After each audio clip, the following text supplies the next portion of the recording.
तो हेलो दोस्तों। क्या आपको भी लगता है कि दिन भर भूखे रहने से या फिर जिम के अंदर शरीर को तोड़ देने वाली एक्सरसाइज करने से या फिर बेसिन में जाकर उल्टियाँ करने से आप पतले हो जाओगे या फिर आपका फैट लॉस होगा?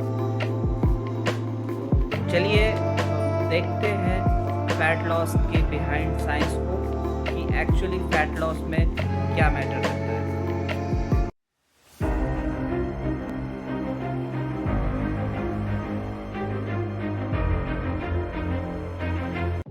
दोस्तों, आपने कई लोगों को ये कुछ फैट लॉस से जुड़ी कुछ उल्टी पुल्टी बातें या उल्टी पुल्टी हरकतें करते देखा होगा कि वो लोग रात का खाना स्किप कर देते हैं या फिर सुबह दिन दिन भर भूखे रहते हैं, दिन भर में पूरा एक टाइम खाना खाते हैं। या फिर मैंने तो ये भी देखा है कि सुना है कि कुछ लोग जानबूझ के उल्टी करते हैं।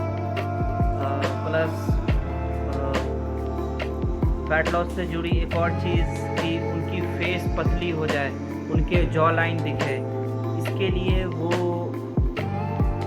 जॉ लाइन किट का यूज़ करते हैं। वो एक रबर जैसा होता है जिससे मुंह में रख के चबाना होता है। वो और इसका प्रचार भी होता है, एडवर्टीज़मेंट भी होती है। और ताज्जुब की बात यह है दोस्तों कि लोग इसे यूज़ भी करते हैं, बट ऐसा नहीं है। हम जानेंगे इस वीडियो में कि फैट लॉस का रियल कॉन्सेप्ट क्या है। तो बने रहिए हमारे वीडियो में। अगर आपको सुझाव अच्छा लगा, ये वीडियो अच्छी लगी तो लास्ट में चैनल को सब्सक्राइब, लाइक, शेयर, कमेंट ज़रूर करें। तो फैट लॉस एक कंबाइंड प्रोसेस है जिसमें आपको पहला आता है डाइट, फिर एक्सरसाइज और मेटाबॉलिज्म। तो डाइट, एक्सरसाइज और मेटाबॉलिज्म का एक कंबाइंड निचोड़ निकालें तो मैं अक्सर अपने पिछले कई वीडियो में बोला हूँ कि बॉडी को कैलोरी डेफिसिट में जाना, कैलोरी डेफिसिट में लेके जाना। तो इसका मतलब ये है कि आप जितना कैलोरी घर पे खाते हो उससे ज़्यादा आप जिम में बर्न करते हो, ठीक है। इसमें मेटाबॉलिज्म का रोल ये है कि जो फूड हम खाते हैं वो हमारी बॉडी उसको कितना कंज्यूम करती है, कैसे उसका कंजम्पशन क्या है, उसका कंजम्पशन रेट अच्छा है। तो ये मेटाबॉलिज्म है जो कि आपके फैट लॉस में हेल्प करती है। क्योंकि फैट लॉस के लिए हमें ये समझना होगा कि फैट आपके बॉडी का एक वो अकाउंट है जो बॉडी एनर्जी के लिए यूज़ करती है। फॉर एग्ज़ाम्पल, आपने कभी खाना नहीं खाया और आप काफ़ी देर तक ऐसे बाहर किसी वजह से काम करते रह गए, तो वो जो स्टोर्ड फैट है वो बॉडी आपकी यूटिलाइज़ करती है आपके फिज़िकल एक्टिविटी के एनर्जी को मेंटेन करने के लिए। तो जो बॉडी स्टोर्ड एनर्जी, जो बॉडी का जो स्टोर्ड एनर्जी होता है वो फैट होता है। और उस फैट को हम टारगेट करते हैं एक प्रॉपर कॉन्सेप्ट, एक प्रॉपर प्रिपरेशन के साथ, एक प्रॉपर स्ट्रैटेजी के साथ। दोस्तों, पहले हम लोग बात करते हैं डाइट के बारे में। तो डाइट हमें हमेशा बैलेंस डाइट लेना चाहिए जिसमें हमारे पास healthy fat, protein, vitamins, minerals और कार्बोहाइड्रेट। प्रोटीन हमारे बॉडी को इसलिए ज़रूरी है फैट लॉस में क्योंकि बहुत लोगों को लगता है कि प्रोटीन तो भाई हम जब वेट गेन करते हैं या मसल बनाते हैं तो हमें प्रोटीन की ज़रूरत होती है। बट फैट लॉस में प्रोटीन का क्या काम है? तो फैट लॉस में प्रोटीन का ये काम है कि हमें फैट लॉस के कॉन्सेप्ट को समझना होगा कि फैट लॉस जो है वो ओवरऑल क्यों होती है। वो जब हमारे बॉडी को एनर्जी चाहिए होती है तब वो फैट से एनर्जी लेती है।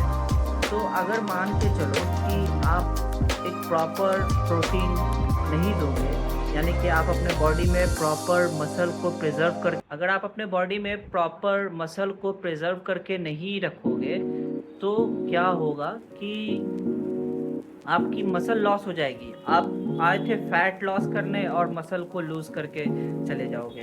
मसल को प्रिजर्व करके रखना बहुत ज़रूरी है। वो आपके जॉइंट सपोर्ट को हेल्प करती है, वो आपके बोन्स को सपोर्ट करती है, वो आपकी लॉन्जेविटी को सपोर्ट करती है। लॉन्जेविटी यानी कि आपकी ओवरऑल हेल्थ का ख्याल रखती है। तो फैट लॉस के चक्कर में मसल लॉस ना हो, इसलिए हमें प्रोटीन भी देना होता है। प्लस एक्सरसाइज, आप अगर हाई इंटेंसिटी एक्सरसाइज करोगे तो उसमें आपको कार्बोहाइड्रेट्स की भी ज़रूरत होगी। तो इसके बारे में, एक्सरसाइज के बारे में हम लोग जस्ट अभी बात करेंगे। बट पहला ख्याल डाइट में ये है कि हमें एक प्रॉपर डाइट लेनी चाहिए जिसमें कि फाइबर भी हो और फाइबर हालांकि एक कार्बोहाइड्रेट का फॉर्म ही होता है। तो एक फाइबर हो, विटामिन्स, मिनरल्स जो हमने फिफ्थ क्लास में पढ़ी थी, पांचों पोषक तत्व का एक कंबाइंड खाना हमें खाने को मिले। प्रोसेस फूड नहीं हमें खाना चाहिए। और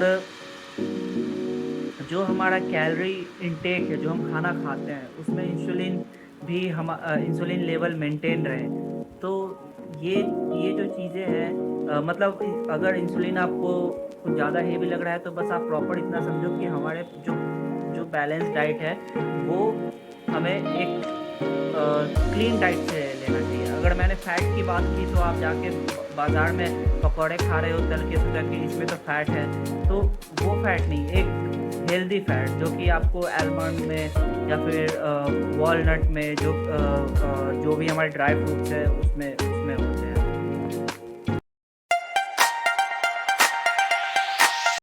अब बारी आती है एक्सरसाइज की। तो एक्सरसाइज की हमें इसलिए ज़रूरी है क्योंकि जब आप हाई इंटेंसिटी एक्सरसाइज करते हो तो बॉडी उस वक्त एनर्जी के रूप में कार्बोहाइड्रेट्स को यूज़ करता है।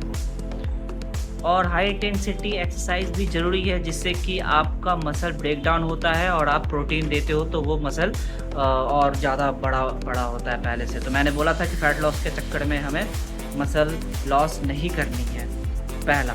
दूसरा, अगर आप मॉडरेट इंटेंसिटी की एक्सरसाइज करते हो तो जाहिर सी बात है उसमें आपकी इंटेंसिटी उतनी हाई नहीं है, एनर्जी तो कम लगेगा। तो उस केस में बॉडी एनर्जी के रूप में फ़ैट को कंज्यूम करती है ऑक्सीडेशन के लिए। ऑक्सीडेशन एक प्रोसेस है जिसमें फूड एक स्लो कंबशन होता है, जिसमें कि फूड जो है सिंपलर फॉर्म में ब्रेक डाउन होता है। सिंपलर फॉर्म यानी कि कार्बोहाइड्रेट्स, ग्लूकोज में, प्रोटीन, अमीनो एसिड में, फैटी एसिड में।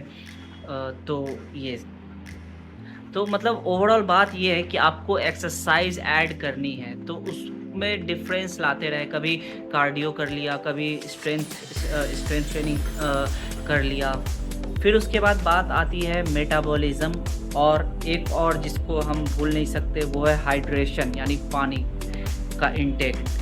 तो मेटाबॉलिज्म ये है कि जो आपने खाना खाया उसके जो पोषक तत्व है, अगर आपने प्रोटीन लिया तो उसकी जो अमीनो एसिड है वो बॉडी कंज्यूम करे। अगर आपने हेल्दी फैट लिया तो उसकी जो फैटी एसिड है वो बॉडी कंज्यूम करे।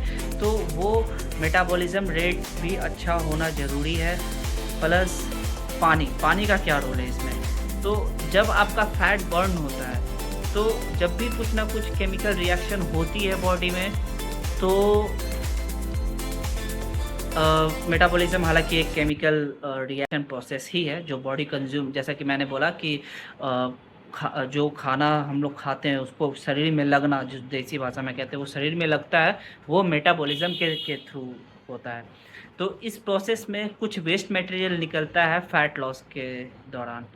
तो वो जो वेस्ट मटेरियल है वो पानी के थ्रू हमारे शरीर से बाहर निकलता है।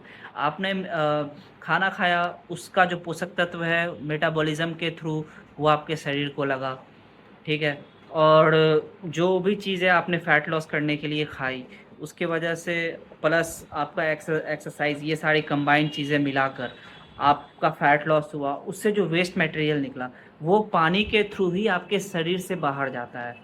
तो जैसे कि यूरिन के थ्रू या स्वेट के थ्रू, पसीने के थ्रू, तो इस केस में पानी का भी बहुत ही ज़्यादा अहम रोल है, जिसको हम नेगलेक्ट नहीं कर सकते।